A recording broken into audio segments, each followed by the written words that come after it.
જય શ્રી કૃષ્ણ, જય દ્વારકાધીશ મિત્રો. આજે આપણે અધ્યાય 18નો 63મો શ્લોક સમજીશું.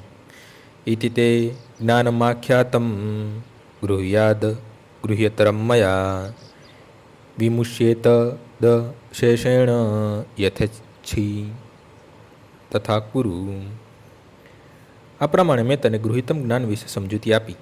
આ વિશે પૂરું મનન કર અને પછી તારી જેવી ઈચ્છા હોય તેમ કર.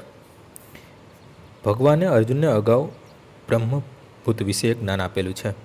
જે મનુષ્ય આ બ્રહ્મભૂત આસ્થામાં હોય છે તે પ્રસન્ન હોય છે. તે નથી શોક કરતો, નથી કોઈ વસ્તુની ઈચ્છા કરતો.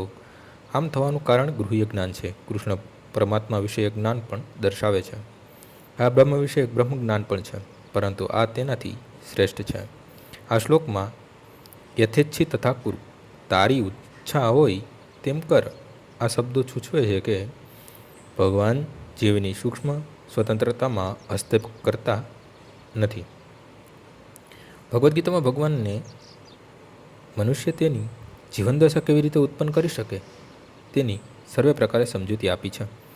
તેમણે અર્જુનને સર્વોત્તમ ઉપદેશ એ જ આપ્યો છે કે હૃદયમાં બિરાજતા પરમાત્માનું ચરણ ગ્રહણ કરવું. યોગ્ય વિવેક દ્વારા મનુષ્ય પરમાત્માના આદેશ અનુસાર કર્મ કરવા સંમત થવું જોઈએ. આનાથી વ્યક્તિ માનવ જીવનની સર્વોચ્ચ સિદ્ધિ રૂપે કૃષ્ણ ભાવનામૃતમાં સતત સ્થિત થઈ શકશે. ભગવાન અર્જુનને યુદ્ધ કરવા માટે પ્રત્યક્ષ રીતે આજ્ઞા આપી રહ્યા છે.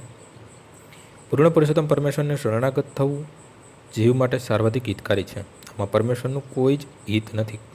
શરણે થતાં પહેલાં બુદ્ધિ પહોંચે ત્યાં સુધી આ વિષયનું મનન કરવા મનુષ્યને છૂટ મળેલી છે અને પરમેશ્વરના આદેશને ગ્રહણ કરવાની આ જ સર્વશ્રેષ્ઠ રીત છે.